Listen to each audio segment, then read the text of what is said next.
The drop pod screamed through Titan 7's ammonia-rich atmosphere, its heat shields glowing cherry red as friction tore at the reinforced hull. Inside, Cadet Elsa Chen gripped her harness with white knuckles, her enhanced neural implant feeding her real-time data about their descent trajectory. Beside her, Cadet Kevin Okonkwo ran through equipment checks with mechanical precision, his dark eyes focused on the holographic display flickering before him. 30 seconds to impact, the pod's AI announced in its emotionless monotone. This was the final test. 72 hours of survival on one of the galaxy's most hostile environments. Titan 7 wasn't just cold, its surface temperature hovered at -190 Celsius. It wasn't just toxic, its atmosphere was a lethal cocktail of methane, nitrogen, and trace hydrocarbons that would dissolve human tissue in minutes. And it wasn't just barren. Preliminary surveys had detected movement, heat signatures, something alive in those frozen wastelands. The pod slammed into the crystalline methane surface with bone-rattling force. Elsa's teeth clacked together despite the shock absorption system. Warning lights blazed across the control panel as the external sensors came online, painting a grim picture of their surroundings. "Suit integrity check," Kevin said, his voice steady despite the circumstances. His fingers danced across his wrist terminal, running diagnostics on their environmental suits, the only thing standing between them and an agonizing death. "Green across the board," Elsa confirmed, already reaching for her survival pack. "External temperature -187, wind speed 40 clicks per hour from the northeast, visibility limited." Through the pod's small viewport, she could see nothing but swirling orange clouds of hydrocarbon snow. The weak sunlight that reached this far moon of the gas giant Xerxes Prime barely penetrated the perpetual storm. Kevin popped the hatch. The seal broke with a hiss, and Titan 7's alien atmosphere rushed in, immediately freezing into intricate crystalline patterns on the pod's interior surfaces. Their suits' environmental systems kicked into high gear, maintaining the microclimate that kept them alive. They stepped out onto a landscape that looked like something from humanity's oldest nightmares. Jagged ice formations jutted from the ground like broken teeth. Rivers of liquid methane carved through valleys of frozen ammonia. In the distance, cryovolcanoes belched plumes of water ice and complex organic compounds into the hazy sky. "Beautiful," Elsa murmured, her breath fogging inside her helmet despite the suit's climate control. "Deadly," Kevin corrected, but there was appreciation in his voice too. "Command said we need to establish a shelter within the first 6 hours. I'm reading a cave system 3 clicks northeast. Should provide protection from the storms." They began their trek across the alien terrain, their magnetic boots finding purchase on the slick methane ice. The suit's exoskeletons compensated for the low gravity, barely 14% of Earth's, allowing them to move with surprising agility across the treacherous landscape. That's when Elsa saw it. Movement in the swirling snow, fast, predatory. "Kevin," she said quietly, her hand moving to the plasma cutter at her hip. "We're not alone."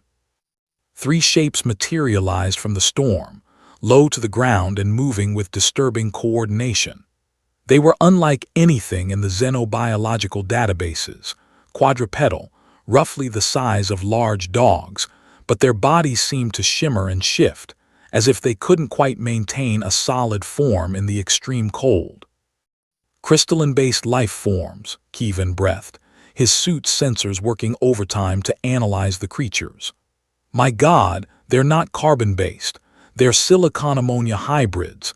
Their cellular structure is held together by hydrogen bonds in the methane-rich environment." The creatures circled them, their movements wary but curious. Elsa could see now that what she'd mistaken for eyes were actually complex sensor organs that detected heat, vibration, and possibly electromagnetic fields. They were hunting, but something had made them hesitate. "They're confused," Elsa realized. "Our suits are insulated. We're not giving off the heat signatures they expect from prey." The largest of the three creatures, Elsa mentally dubbed it Alpha, crept closer. Its body pulsed with bioluminescent patterns, colors cycling through the spectrum in what might have been communication. The other two responded with their own light displays. Kievan's hand hovered over his weapon. Academy protocol says. I know what protocol says, Elsa interrupted. Eliminate all hostile xenofauna on contact. But look at them, Kievan. They're not attacking, they're trying to understand us. She did something that would either get her commended or court-martialed. She slowly lowered herself to one knee, making herself smaller, less threatening. Then she activated her suit's external heat panels, just a small section on her glove, creating a warm spot in the frozen hellscape. Alpha's sensor organs fixated on the heat signature. It approached cautiously, its crystalline body refracting the orange light into rainbow patterns. When it was close enough, Elsa could see the incredible complexity of its structure. Millions of tiny silicon ammonia crystals working in concert, a consciousness arising from chemistry humans had never imagined possible. The creature extended something like a limb and touched her glove. The contact sent data streaming through Elsa's neural implant, not language exactly, but something deeper. Emotions, curiosity, loneliness, intelligence. They're sapient, she whispered. Kievan, these aren't just animals, they're aware. The other two creatures approached now, their fear replaced by fascination. Kievan, seeing that Elsa hadn't been harmed, activated his own heat panel. The smallest of the three, barely the size of a cat, bounded over with what could only be described as joy, its crystalline body chiming like wind bells as it moved. This is going to be one hell of a report, Kievan muttered, but he was smiling inside his helmet. Over the next 72 hours, everything changed. The creatures, Elsa started calling them crystals for lack of a better term, led them to the cave system Kievan had identified. But these weren't natural caves. They were constructed, carved from the methane ice with precision that spoke of intelligence and planning. Inside, hundreds of crystals lived in a complex society, their bioluminescent communications creating a constantly shifting light show. Alpha, it turned out, was indeed a leader of sorts.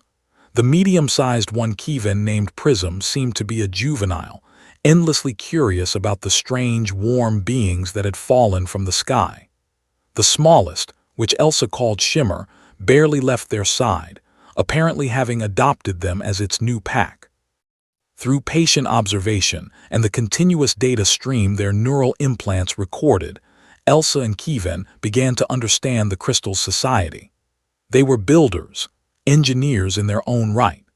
They harvested complex hydrocarbons from the methane rivers and used them to grow their population.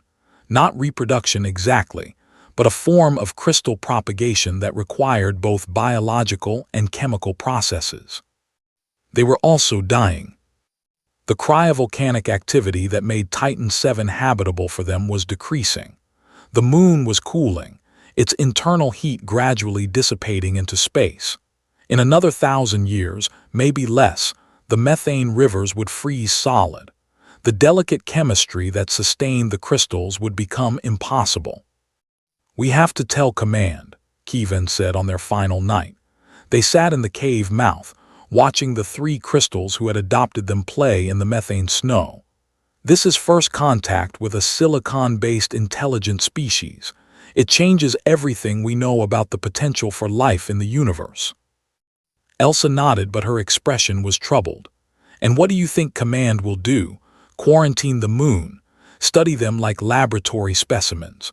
Or worse, declare Titan VII Prime real estate for terraforming once the indigenous life dies off? Kievan was silent. They both knew the answer. There's another option, Elsa said slowly. Our suits have recorded everything. The crystal's biology, their social structure, their chemistry. What if we could recreate their environment? A controlled habitat on Earth or Mars or one of the orbital stations. You want to take them with us? It wasn't a question. Not all of them, just Alpha, Prism, and Shimmer. They've chosen to stay with us anyway. We could save their species, Kevin. Not here, not on a dying moon, but somewhere with a future. The ethical implications were staggering. The regulations they'd be violating were numerous. But as Kevin watched Shimmer try to climb onto Elsa's environmental suit, its crystalline body chiming with what could only be laughter, he knew they'd already made their decision.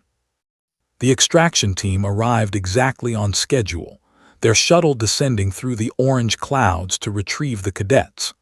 The pilot's eyebrows rose when she saw 3 shimmering, alien creatures board alongside Elsa and Kevin. "Those aren't on the manifest," she said flatly.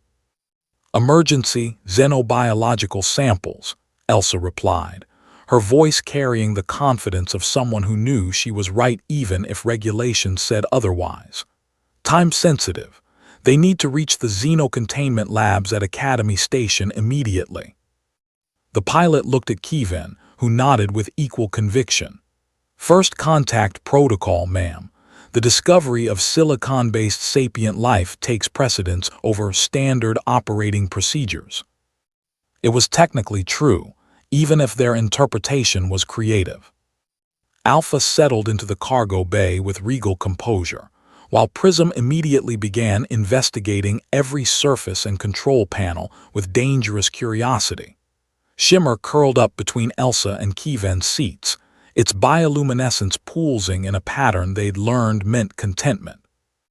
As Titan 7 fell away behind them, its orange clouds swirling endlessly around cryovolcanoes and methane seas, Elsa accessed her neural implant's communication system and began composing her report. Not the sanitized version Command would expect, but the truth, the whole truth about a dying species, an impossible friendship, and the moral imperative to preserve sapient life wherever it arose in the cosmos.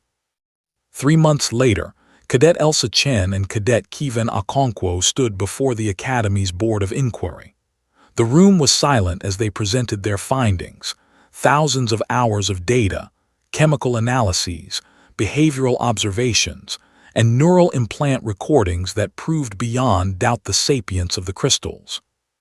Behind them, in a specially constructed cryochamber, maintaining Titan 7's atmospheric conditions at -190 Celsius, Alpha, Prism, and Shimmer watched the proceedings with their strange sensor organs. Their bioluminescent bodies pulsed in patterns that the xenolinguistics team was still struggling to decode. The verdict, when it came, was unprecedented. Elsa and Kevin received formal reprimands for violating quarantine protocols. They also received the Xerxes Cross for first contact excellence and immediate assignment to the newly established silicon-based lifeforms division. Their pets, as the media had begun calling them, became the founding population of a conservation program that would eventually see habitats established on 17 different stations throughout the solar system. But on quiet nights, when Elsa visited the main habitat dome and watched hundreds of crystals now thriving in their artificial environment, she still thought of that frozen moon, of the choice she and Kevin had made, of the moment Alpha had first touched her glove and she'd felt, across millions of years of evolutionary divergence, the spark of recognition between 2 sapient species. Shimmer, now grown to Alpha's size but still following Elsa everywhere, chimed softly beside her. Its bioluminescence pulsed in what she'd learned was the crystal equivalent of a question. "Yeah," Elsa said softly, her hand resting on the dome's glass. "I miss it too sometimes, but we saved you. We saved all of you." In the cold equations of survival on a hostile moon, she and Kevin had added a new variable, compassion. And against all odds, it had balanced the equation perfectly. The end.